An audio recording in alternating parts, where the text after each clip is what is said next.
Acho que todo mundo aceitou a gravação. Certo aí, Joy? Certo? Então, Continue, né? Isso. tudo tranquilo.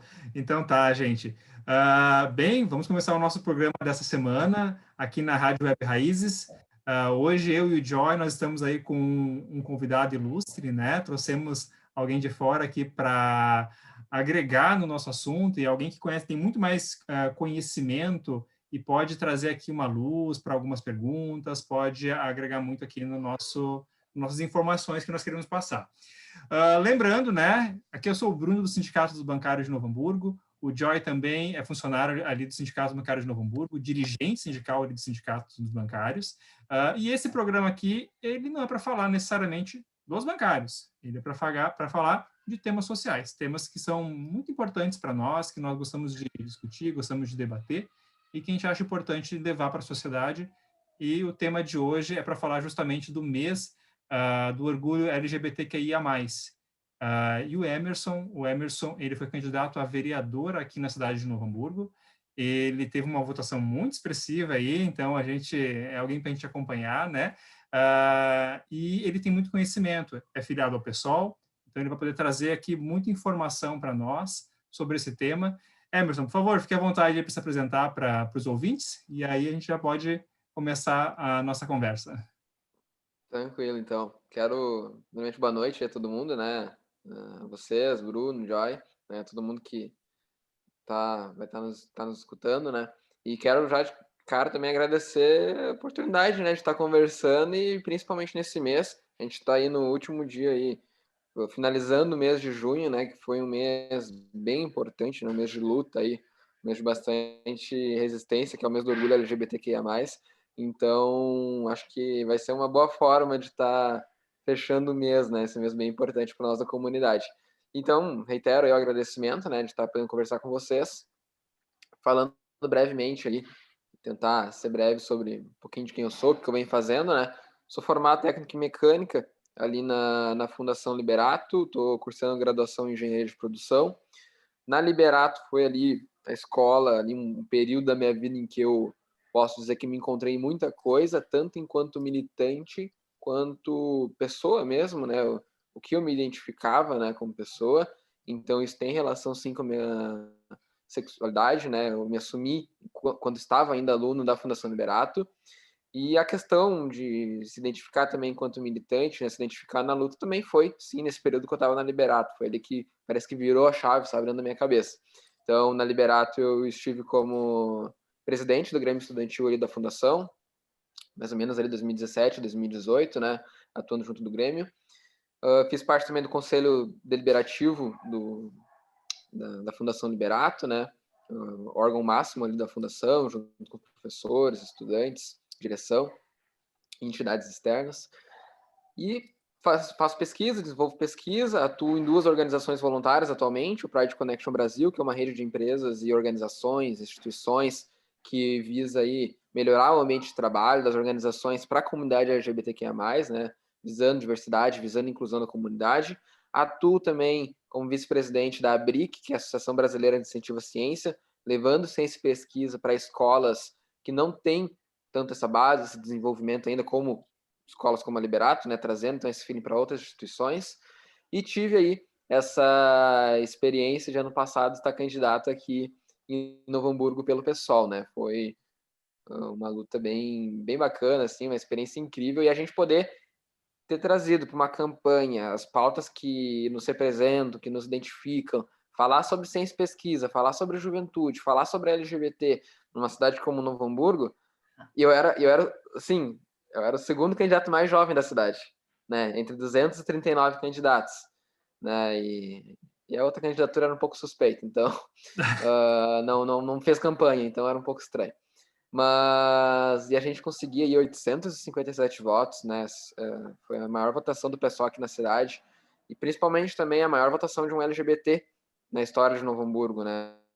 Então foi algo bem representativo, porque eu acho que foi esse um pouco do nosso objetivo com a campanha, de também tentar ser uma referência, uma identificação para os outros jovens e para os outros membros da comunidade, né, para as pessoas que acreditam no que a gente acredita, que, poxa, tem outros caminhos possíveis, né? A gente não precisa está se identificando e sendo representada por aqueles mesmos que estão lá há 350 anos, como a gente vê na Câmara de Novo Hamburgo hoje, e que não tem variação nenhuma e que é bizarro, e que não se representa. Né? Então, tivemos essa experiência com as eleições e também trabalho, né? Estou atuando lá no Polo Petroquímico de Triunfo, né? Essa é a minha atuação formal aí de trabalho durante o dia a dia aí de segunda a sexta. Mas é isso, basicamente. Bom, maravilha. Muito legal aí a tua candidatura e realmente a tua história aí diz muito. E é importante mesmo a gente se assumir e expor para a sociedade, né? Porque normalizar é a melhor forma que a gente tem de lidar com as coisas e realmente demonstrar a existência, né? É uma luta por existência. Então, agradeço, também faço parte do espectro queer, também sou gay, então eu fico muito feliz aí em ver um representante tão jovem e militando, né? Joy, não sei se quer dizer alguma coisa, daí pode começar. Eu queria, assim, desenvolver uma pergunta para o Emerson, tá? Boa noite. Esse programa vai ao ar aqui na sexta-feira, né? A gente tem lá de meio-dia nas sextas. Assim, ó, o advento da internet e das redes sociais nos facilitam muito a comunicação e a gente saber das coisas rapidamente. E apesar das bolhas, as bolhas, elas são ruins porque dizem que a gente não sai delas, né? Mas dentro delas a gente consegue ter informação rápido também. E essa semana eu vi um vizinho do Emicida, e o Emicida cita o Silvio de Almeida, né? O Silvio de Almeida escreveu um livro que é Racismo Estrutural.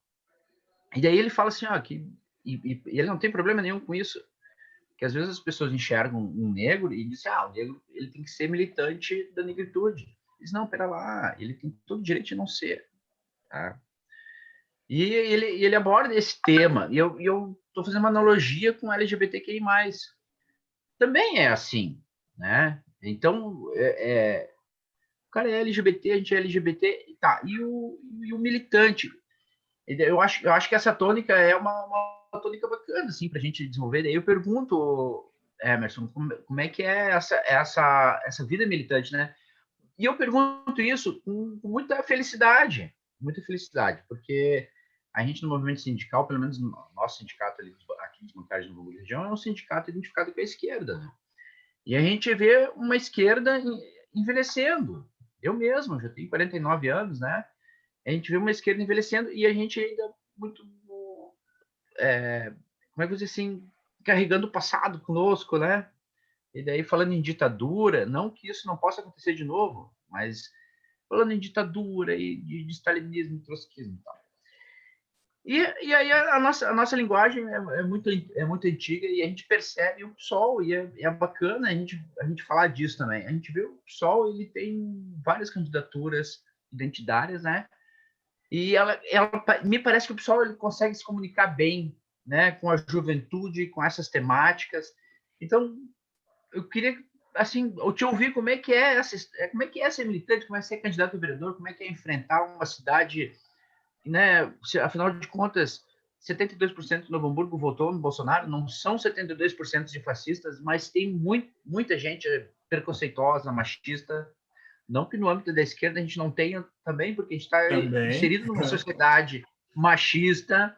Eu acho que a diferença de nós da esquerda, a gente se policia mais, tenta, né, não tentar Tenta entender também, né? entender e fugir. Entendimento.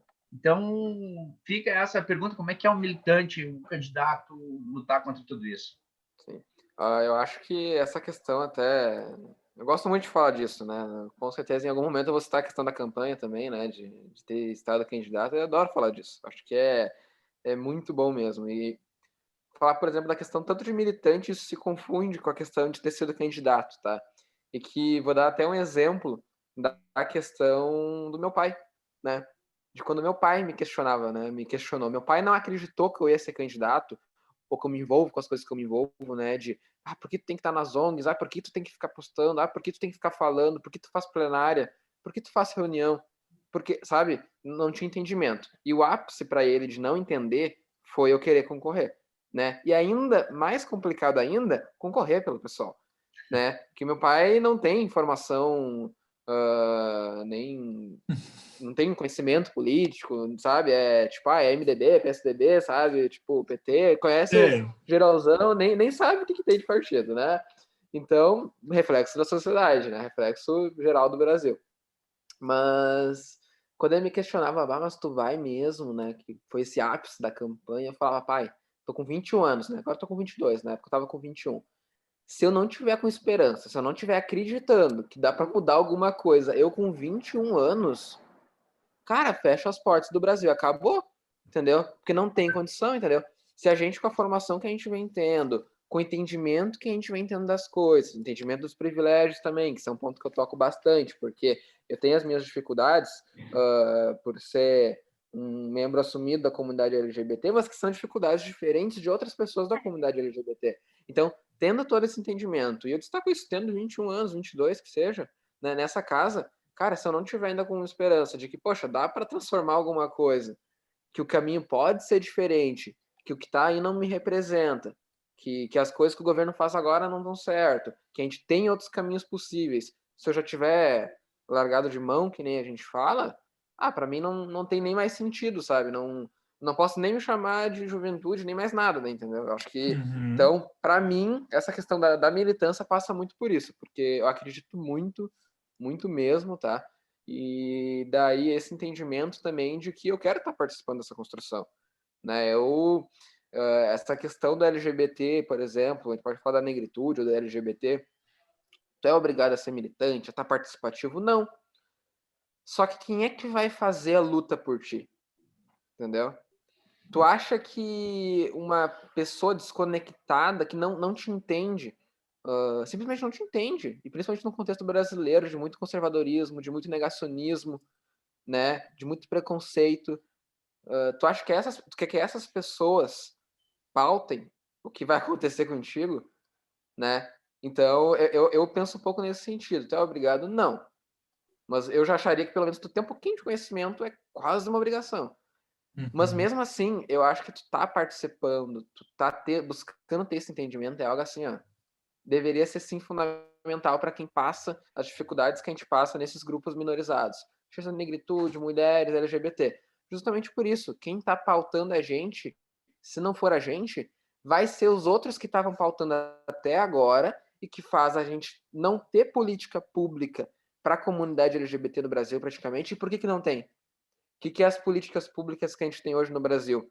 Né? Vamos pegar a adoção, oportunidade de união estável e tudo mais, nome social, a criminalização da LGBTfobia, conquistas incríveis, importantes, né? Marcos históricos. Da onde que veio isso? Não veio nem da Câmara dos Deputados, entende? Veio de quem? Veio do STF, por quê? Não porque o STF, vamos dizer assim, deu uma de bom samaritano, né? E vamos ser amigos, friendly, da comunidade LGBT. Não, né? Pega a criminalização da LGBTfobia, foi uma luta de 10 anos antes da comunidade pressionando o STF para falar para a Câmara dos Deputados, vocês estão se omitindo. Enquanto você se omitir, a gente está criando a nossa lei. Então, aí que tá, todas as movimentações, todas as conquistas que a gente está tendo, é porque a gente está indo atrás, não é porque ninguém foi atrás pela gente. Com certeza, todos os simpatizantes, todo mundo está conectado com a luta, a gente tem que acolher, tem que se apoiar, tem que se abraçar e ir junto. Né? Acho que é bem nesse sentido. Até na política partidária também em alguns sentidos. Pega, por exemplo, aqui no estado hoje, a gente não tem, falando nessa questão da política partidária representativa, a gente não tem nenhum LGBT assumido num cargo de deputado no Rio Grande do Sul. Mas nós temos, sim, deputadas, principalmente, que são apoiadoras ferrenhas. Pega uma Luciana Genro, por exemplo, do PSOL, uma Maria do Rosário, do PT, são militantes ferrenhas da causa, mesmo não sendo. Então, sim, tem que abraçar os simpatizantes, trazer junto para a luta, né? Mas esse é o ponto para mim. Eu acho que se encontrar como militante é lembrar disso, que se não for tu falando, outro vai falar por ti. E esse outro não tem entendimento do que é a tua luta, do que tu tá passando, do trabalho que tu passa. Isso é um outro ponto legal. Um problema que eu passo como LGBT aqui em Novo Hamburgo, tá? No nosso contexto, numa cidade colonizada por alemães, né, e tudo mais, bem conservadora, quase 75% dos votos para o Bolsonaro. É um contexto. Daí tem o meu contexto. Jovem, branco, escolarizado, ensino médio, escolarizado, uma estabilidade financeira, né? Tô com a minha família aqui, não fui expulso de casa, como muitos LGBTs são, né? Tem um contexto, né? Branco, cisgênero, então, ok. Minhas dificuldades são outras de uma pessoa que está num outro contexto, né? Pega, por exemplo, uma mulher lésbica, negra, né? Trans, não sei, a gente pode fazer N recortes. Então, cada recorte vai ter a sua especificação. E com certeza também a depender da localidade, né? Ontem mesmo eu estava fazendo uma live com o Cauê Lopes, que é um jovem gay, militante principalmente da área cultural, LGBT, lá no Rio de Janeiro. Foi candidato pelo PSOL a vereador lá no Rio também, candidato mais jovem lá do partido. E também as dificuldades, os itens que ele vai ter que lutar são diferentes pelo contexto. Então esse é um ponto, trazer a luta a partir da visão que tu está tendo do mundo, das suas experiências. E a questão da campanha, né? Falando um pouquinho sobre ela. Foi assim uma oportunidade incrível, tá? Porque eu tinha dois grandes objetivos quando a gente falava da campanha, principalmente, né?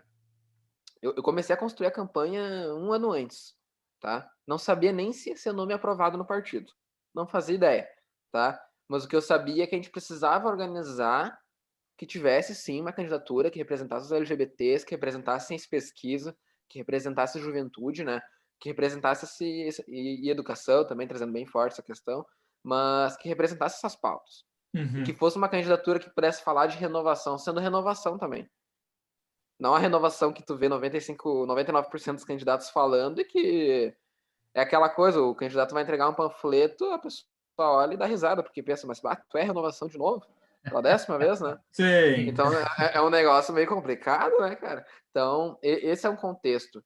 E o que era o nosso contexto? A gente queria construir a campanha que a gente acreditava, né? Então, dentro do partido como o PSOL, que dá total liberdade para a gente construir as candidaturas, né? Isso é um ponto que eu acho bem legal, e isso entra na questão LGBT, que eu posso comentar também daqui a pouco. Mas a gente queria construir da nossa cara, entendeu? Candidatura masculina, no caso, a mais jovem da cidade, segundo mais jovem da cidade, com pouco recurso financeiro, né, como o pessoal em geral, né, de um partido de esquerda, bem de esquerda mesmo, como o pessoal, LGBT assumido, trazendo as pautas que a gente trazia, a gente sabia que não ia ser fácil, mas a gente sabia que tem gente que quer essa representação, que acredita no que a gente acredita, e com certeza foi um resultado bem expressivo, porque quando começa a apuração ali, tu começa a ver, não é de tipo, é 857 votos, tá, é um númerozinho, não, é tu pensar, cara, essas pessoas acreditam que dá para ter uma Novo Hamburgo diferente, sabe? Não é todo mundo fascista, Sim. entende? Os 75% tem essa outra representação, tem quem votou na esquerda, por exemplo, a prefeitura, tem outros nichos, né, que a gente pode estar abordando. E falando um pouquinho daí dessa questão do pessoal também, eu acho que é importante, que até o Joyce citou, o que eu vejo do pessoal, depois a gente pode abordar um pouco mais sobre a questão dos partidos também, em algum nível, mas é a questão do espaço que se tem, tá? Partidos que têm grupos de diversidade dentro dos partidos, te dizer que quase todos, em caráter oficial, tá? Por exemplo, tu acha lá o PSDB diversidade, entendeu? Tu acha, tu tem um MDB diversidade? Tem essas coisas. Quase todos os partidos têm. Mas quais os partidos, esses espaços da política mais fechada, institucional, que dá espaço de verdade, cara? Entende? Que dá espaço, que deixa, por exemplo, eu agora entrei no PSOL agora faz 2 anos já. Hoje estou no diretório do PSOL, estou construindo, estou fazendo, sabe? Tô traçando junto, tô pensando o rumo do partido, tô ajudando a pensar a cidade, entende? Tivemos a possibilidade de ser candidato. Então, muito partido por aí pega candidatura LGBT, de mulher, de comunidade negra, pessoas com deficiência, indígena, para tapar o número, para dizer que tem, né? E no PSOL eu digo com tranquilidade que isso não é assim, né? Em muitos partidos de esquerda isso não é assim, né? Não é só o PSOL, até acho que, nem lembro se foi agora, quando a entrevista já tinha iniciado, se foi antes, na nossa pré-conversa, que o já tinha citado até do PCdoB, né? Sim. Mas esse espaço que se tem. E até para exemplificar esse espaço de que o pessoal, a partir do que está olhando isso, tem a questão do fundo eleitoral, por exemplo, né, que todo mundo conhece, relacionado às candidaturas, justamente para oportunizar que candidaturas de regiões ou pessoas não tão privilegiadas possam, né, de certa forma, se equiparar e poder ter candidaturas, né, bater de frente com as pessoas que já estão lá ocupando esses espaços. E o pessoal, desde o ano passado, fez um direcionamento do seu fundo. As pessoas no pessoal não ganham um fundo igual. Não ganham. Elas têm conforme o seu, por exemplo, um homem gay, que era o meu caso, eu ganhei mais que um homem branco hétero. Ganhei. Uma mulher ganhou tanto, a mais, que os homens. Se ela era uma mulher negra, ganhou mais ainda. Entende? Quanto mais a gente não tem a presença, mais o pessoal tentou dar uma forcinha. É suficiente? Uhum. Não, porque tem toda uma outra luta, né? Tem todo um contexto da sociedade aqui. Mas foi um passo importante, né? Então, acho que esse espaço que esses partidos dão é um espaço de voz mesmo. Não é à toa que pega quadros do PCdoB, e o pessoal se destaca bastante nisso. Sim. O pessoal é o partido que mais elegeu LGBTs do país, assim, disparado. Entendi. Nem se compara. Pega até, exemplificando com outros grandes partidos de esquerda, até o próprio PT, né? Numa análise de número de filiados, por exemplo, que um partido como o PT, que é o maior partido da América Latina, tem, para um partido como o PSOL, que tem bem menos filiados, né? A nossa proporção também acaba ficando bem maior, né? E tu tem representações muito importantes. Tu começa a dar voz, né? E é real, assim, não tem essa questão de tu ser empurrado para concorrer, não, é tu quer representar, tu quer levantar tua pauta, entende? Tu quer levantar a pauta da tua comunidade. Deixa eu fazer uma pergunta para você. Tu comentou um tema aí que eu acho bem interessante, né? Tu falou aí da questão como eles arranjaram um pouco mais recursos para você, por uma questão de você ser uma minoria, né? Eu acho que isso até às vezes a gente pode levar até para outras questões, como cotas, né? Tratar os desiguais como se eles fossem iguais, enquanto na verdade existe diferenças, na verdade, estruturais de criação ou de onde eles vieram, que realmente é importante tentar criar um equilíbrio, né? E as cotas justamente é uma questão, agora fugindo um pouco da questão LGBT. Mas teve alguns assuntos ali, até para a gente poder, talvez, verificar uma linha, né? Eu queria entender, no teu ponto de vista, por que da importância de ter um mês, né? Para celebrar o orgulho LGBTQIA+. E tu falou de até uma experiência pessoal aí, em relação ao teu pai, daqui a pouco não entender, a tua família não entender muito por que de você querer se envolver com isso, né?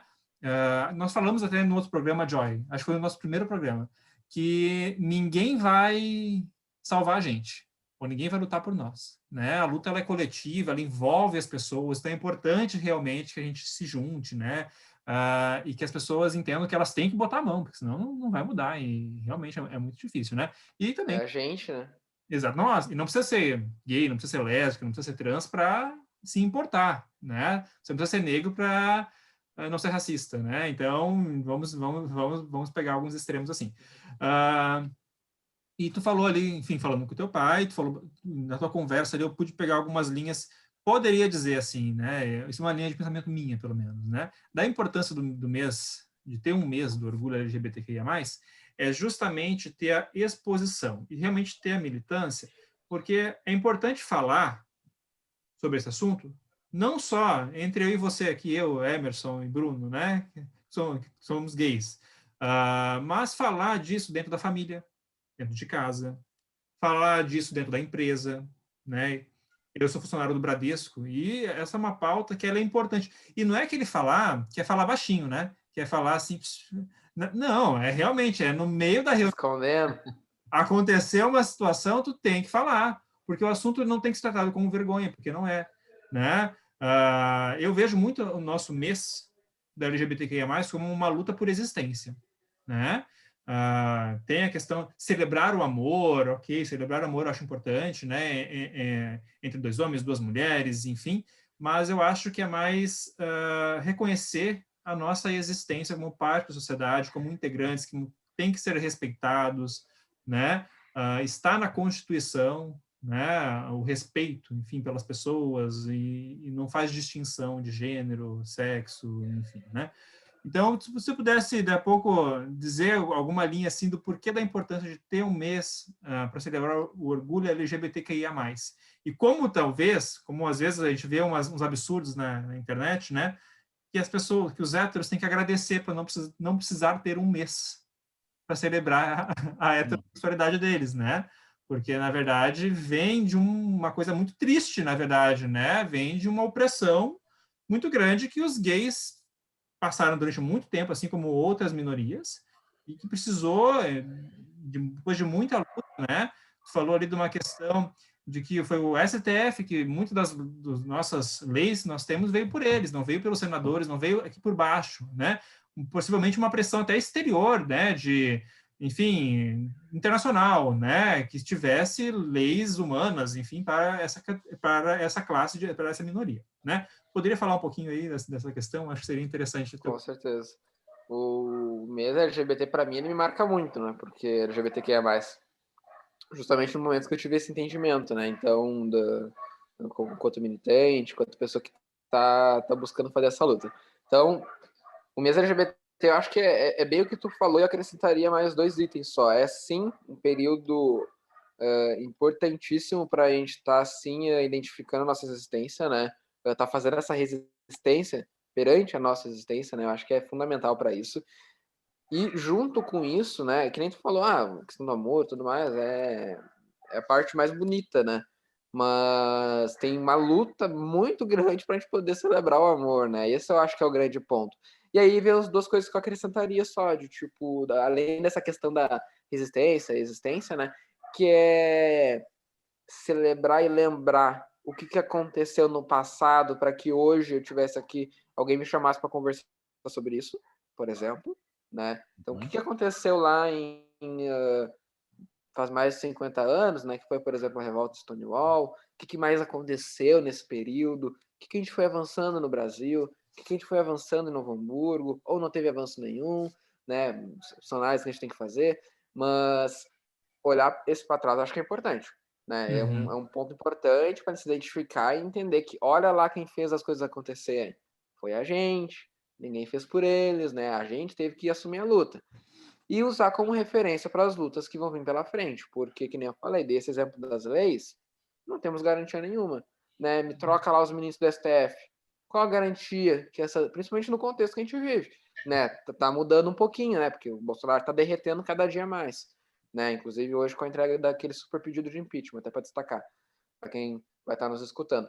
Mas não é garantia nenhuma. Nada me impede de trocar o STF lá e acabou. Entra lá mais uns fundamentalistas religiosos, acabou, entendeu? Acabou a adoção, acabou tudo. Não tem garantia nenhuma, né? Então é algo muito complexo. Mas então essas lutas, claro, esse é um ponto, né? De falar de lei, mas a gente falar de não ter o preconceito, falar do cara poder andar de mãos dadas na rua, falar que a comunidade trans não pode ter uma expectativa de vida de 35 anos, que a comunidade trans precisa entrar no mercado de trabalho, que a gente não pode ter problema para acessar o sistema de saúde, a comunidade trans precisa acessar a educação, né? Que a gente precisa e deve falar disso dentro das empresas, dentro das organizações, de uma forma tranquila, nesse sentido, bem que nem você falou, não é para cochichar no ouvido. Então, no momento que a gente ainda tem situações em que a gente ainda não tem essa liberdade e que tem todos esses problemas que eu fui citando aqui, o mês LGBT é essencial. Porque, então, eu acho que é bem nesse cenário, assim. Reitero o que aconteceu lá atrás e falo do que a gente está lutando pela frente, porque...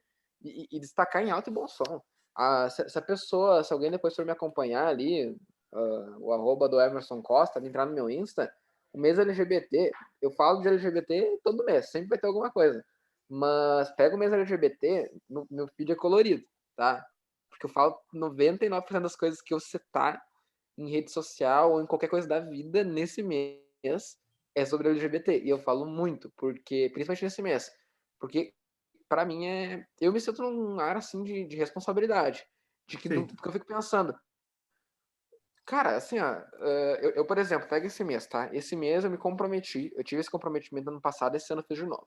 De ter 4 lives durante o mês, tá? Uma por semana para falar sobre temáticas diferentes do mês LGBT. Por que eu faço isso? Porque eu fiquei pensando, cara, no contexto, Novo Hamburgo, quem me acompanha? Se eu não fizer isso, quem vai fazer? Não no sentido de que eu quero me destacar, não, mas no sentido de quem é que vai fazer chegar a informação que não chegou ainda, entendeu? E não só para pessoas que não são LGBTs, mas para os LGBTs também. Tem muita coisa que justamente pelo preconceito LGBT não sabe, né? Não é todo LGBT que sabe como funciona o sistema especializado de saúde aqui na cidade, não sai.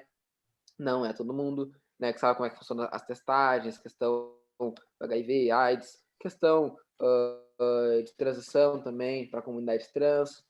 Muitos não sabem onde catar informação, onde conseguir. Então, tem muita coisa que a gente acaba se ajudando. Então, eu acho que o mês ele é bem importante por isso. E tem outro ponto também que a gente pode dar uma citadinha, né? A gente vê, parece que é uma virada de chave, né? Chegou o 1º de junho, virou a chave das empresas, virou a chave de todo mundo, né? Das emissoras, de tudo. Né? É geral. Geral, é. Só interesse Entra pelo Pink Money. A gente estava falando do Pink Money antes. Né? Entra isso aí. Nenhum time de futebol vai botar agora o arco-íris na camiseta. Uhum. Agora no mês tava bonito de ver, tava bonito, né? Até teve uma situação, nossa, muito legal, acho que foi. Futebol até acompanha um pouquinho, né? Acho que foi o jogador Cano, se eu não me engano, do Vasco, né? Que pegou, fez um gol, e não sei se tu viu isso, Bruno e Joy.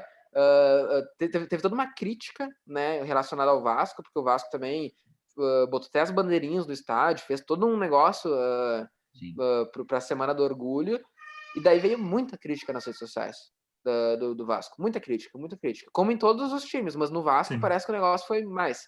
E daí esse jogador, acho que é o Cano, se eu não me engano, fez o gol e ele correu pra bandeirinha LGBT, de escanteio, levantou ela e começou a balançar a bandeira, sabe? Tipo assim, foi um gesto muito foda, tá? Muito Usando termos, um gesto muito top mesmo. Então, assim, ok, mas tem sim essa questão por trás, tá? A gente pode falar do Pink Money, principalmente relacionado às empresas, e tem sim essa questão social também, né? Então, eu acho que é uma pressão que acontece dos dois lados. E com certeza as empresas, principalmente no sistema que a gente vive capitalista, é óbvio que elas pensam nas duas coisas, de tipo assim, ok, está vindo a pressão social, porque o meu cliente quer isso, né? Obviamente, eles devem pensar nisso, né? Um Bradesco da vida com certeza deve pensar nisso, mas ele também pensa, você tem essa pressão social e também pensa, poxa, vou estar agradando, querendo ou não, essas pessoas, e ao mesmo tempo também vai me dar dinheiro, porque sim, porque ele vai ganhar o cliente, né? Esse é um ponto. Mas tem um ponto que às vezes a gente não observa nessa questão do que a gente fala do Pink Money, que eu acho que ele é mais profundo. Por quê? Que é um ponto que eu visualizo como positivo, tá? Quando tu vê esse monte de empresa virando a chave, pega a Gerdau, pega a Braskem, empresas com um sistema bem robusto, assim, ou empresas agrícolas, por exemplo. Vamos exemplificar essas empresas que tem muito industriário, que tem muito, assim, gente conservadora e tudo mais. Esse contexto, Sim. Tá? O colaborador dessa empresa que não quer escutar o mês inteiro sobre o tema, ok, a empresa pode ter lá na frente, lá na sua diretoria, na sua chefia, esse objetivo. Mas o colaborador que não quer falar sobre isso vai ter que escutar. Vai ter que escutar um pouquinho sobre o tema. Ele vai ter que ver o logo da... Pode ser algo pequeno, pode ter tudo essa coisa obscura do lucro lá no final, mas tem um impacto, faz a diferença. E outra questão, muitas dessas empresas hoje estão criando os grupos de diversidade também, né? E é o que eu digo, quando vê lá o CEO, lá o dono da empresa, lá o acionista, ele sim pode estar pensando no dinheiro. Mas esse grupo de diversidade faz diferença para quem está atuando na empresa. Verdade. Né? É verdade. Eu mesmo, na Braskem, quando fui estagiário da empresa, eu fazia parte do grupo de diversidade. E daí, isso eu falava. O grupo de diversidade era muito bom para mim. Eu estava entrando num ambiente completamente, assim, diferente. Eu estava saindo da Liberato, estava indo para esse ambiente fabril, né? E eu não sabia nem o que fazer. E daí, isso eu falava já desde aquela época. O que o dono tá querendo, se ele quer lucrar com isso, provavelmente, né? Porque tu não faz a empresa para não lucrar. Mas aquilo tá ajudando de alguma forma, naquele contexto tá. Então eu acho que são movimentações bem importantes, eu acho que a gente tem que pegar e literalmente estender a bandeira e ficar balançando ela, em vários momentos do ano, mas nesse mês principalmente, eu acho que sim, tem que reiterar, tem que deixar bem destacado. Até pelo seguinte, só para finalizar agora, fechar essa parte. No momento que tu faz as postagens, que tu faz, que tu sai com a bandeira, que tu sai com uma camiseta e vem as críticas, só reitera que precisa. Só destaca. Tu entra nos negócios de time aí, pro cara, as empresas, um monte de comentário homofóbico. Ai, por que tem que fazer isso? Cara, se tu tá questionando isso, é porque tu não entendeu a luta e é porque precisa continuar tendo. Tem que No continuar. momento, no momento que chegou, equilibrou isso, eu acho que daí o movimento mesmo LGBT vai ser justamente para comemorar só as conquistas passadas, e daí sim a gente vai poder dizer que é só uma festa, né? Que é Perfeito. isso seria o contexto ideal, mas hoje não. Hoje visualizo que é muito mais luta do que qualquer outra comemoração. Enfim, nós gays, quando tem uma situação que nem aconteceu ali com o time do Vasco, a gente fala muitas vezes em masculinidade frágil, né? Enfim, piadas internas, né? Porque faz sentido isso e realmente, né? Você não precisa se sentir atacado, ofendido por isso, na verdade, né? Nosso tempo até já estourou. Então eu vou ter que parar aqui, mas eu acho que a gente pode então fazer talvez um compromisso, Emerson, Joy, né? Não é só no mês de junho, né, que a gente tem que falar no mês do orgulho LGBTQIA+. Né? Falei até rápido, LGBTQIA+. Então, vamos falar devagarinho aí para todo mundo aí se perguntar, aqueles que não sabem. A gente conversou, você falou alguns assuntos antes ali, em relação a racismo, né? Que as pessoas, assim, às vezes, as pessoas acham que os negros é que têm que, por exemplo, educar para não ter o racismo. Enquanto não, é dever da pessoa ir atrás. E a mesma forma em relação à homofobia. Não é eu que tenho que provar para ti que tu não tem que me ofender, que tu não tem que ser agressivo comigo. Tem que ir atrás, a internet está aí para isso, né? E isso serve para todas as pessoas, né? O respeito. Tu comentou ali do exemplo que quando a gente não precisar mais falar disso, é porque daí pode ser um mês para festejar. Teve aí uma decisão do judiciário, se não me engano foi de Minas, agora não tenho certeza, mas um taxista, enfim, motorista, entrou lá na justiça para mudar a placa dele, porque as siglas iniciais eram GAY, gay. E aí ele falou que estava sendo muito preconceito contra ele, e o juiz negou. Falou, olha, não é escondendo, não é velando que vai sumir o preconceito. Então, não, tá negado isso aqui, cara. Tu permanece com a placa aí. Eu teria muito orgulho aí, se pudesse comprar a placa aí dele, já ia comprar aquele carro lá também para sair na rua. Adquirir o carro só para ficar com a placa. Igual eu saio com o meu Fora Bolsonaro lá no meu carro lá, assim, para ficar bem na cara de todo mundo aí, que é muito importante. Verdade. Ficar a visibilidade, né, do nosso movimento. Vamos ter que encerrar. Vou deixar um convite aí para você, Emerson, Joy, para a gente tocar nesse assunto de novo. A gente tinha outras pautas que a gente queria falar da comunidade trans, que é muito importante, visibilidade, falar como o nosso sistema econômico, daqui a pouco, influenciou, né? Porque, assim como a economia, agora, hoje em dia, ela lucra com a bandeira LGBTQIA+, ela lucra muitas vezes com preconceito também. Então, a economia, né, ela lucra nas duas pontas, né? Isso aí, a gente trabalha em banco, né, Joy? Trabalhou ali. Sim. A gente vê que lucra na baixa e na alta, né? Na desgraça e na bonança, né? Não tem período ruim. Mas vamos deixar aí um convite para a gente tocar, fazer um outro programa, continuar. O que você acha, Emerson? Acho que é possível retornar aqui? Acho que sim, com certeza. Com certeza. Então, tá Fico ok. bem à disposição aí para a gente dar sequência da conversa. Que é isso, também a gente tem muito assunto para falar, o tempo escorre, a gente nem enxerga e acabou.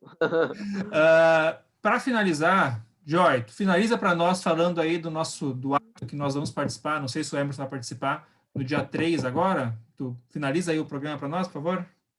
Tá. Primeiro assim, ó, muito bacana, muito obrigado, Emerson, por ter participado desse programa aqui conosco. Agradeço. Nos Casos Populares, na Rádio Raiz Web. Show de bola, tá? A gente acha que nem o Bruno falou, sei tudo, não sei tudo, aprendi muito hoje, aprendi muito mesmo. A luta dos trabalhadores, das minorias, né, continua e agora com mais vontade do que antes, porque a máscara está caindo, né? O cara não tem só as falas fascistas, né? Tá a corrupção inserida no governo Bolsonaro. Então adiantamos, eu digo assim, uma gama de gente que não só faz parte de movimentos sociais, mas pessoas que não fazem parte de movimentos sociais. A última caminhada em Porto Alegre ali, a gente participou ali, tinha muita gente com filho, família, homem, mulher, e não necessariamente fazia parte de alguma entidade militante ou era militante, né? É gente que se tocou, olha, não dá mais para aguentar esse governo genocida. Então, seria dia 24 de julho, né? Iria ser dia 24 Isso. de julho, isso. Ia ser dia 24 de julho, um próximo fora Bolsonaro, auxílio emergencial R$600 e vacina já. Com os acontecimentos, né, recentes, né, na CPI da Covid lá, o pessoal né, de vários setores, vamos fazer esse sábado agora, dia 3, então possivelmente estará aqui, eu sei que o pessoal do PSOL, PT, PCdoB, entidades sociais de esquerda, o pessoal que não é de esquerda, o pessoal que é de igreja, está organizando para Novo Hamburgo de manhã, tá? E teremos em Porto Alegre às 15 horas, concentração também. Nós estaremos lá. Exatamente. Obrigadão, hein, velho? Que Vamos massa. O tempo passou rápido. Passou mesmo. Muito rápido. Vou estar junto no dia 3, vou estar lá junto sim, tanto em Novo Hamburgo. Novo Hamburgo, na verdade, estou verificando uma agenda por causa do trabalho, talvez tenha que trabalhar, mas à tarde em Porto Alegre é certo que eu vou estar junto lá. Perfeito, Então, vamos falar por WhatsApp, vamos se encontrar lá. Com certeza. O convite, e foi o que já falou, é para a sociedade. Se você também acredita na irresponsabilidade desse governo, também vê as falhas, que não tem como não ver, né, gente? Pelo amor de Deus, já passamos aí de 500 mil mortos, os escândalos da demora da compra de vacina, né? As falas incentivando aglomeração, incentivando condutas higiênicas, né? Semana passada tivemos ali a imagem de tirando a máscara de uma criança em pleno discurso, só para reafirmar algo que ele acredita, né? Que a máscara é uma bobagem, que é uma gripezinha. Uma amiga minha ali, 28 anos, no hospital ali, olha, 1%. Então, assim, a gente velando as pessoas em vida. Desculpa, né? Isso aqui não estava previsto, ó. Então, pai, acabou. Então, quero só deixar o convite para que todo mundo, se puder, participe. Isso não é uma manifestação só, é um protesto. É um protesto a favor da vida, porque esse governo é um governo da morte.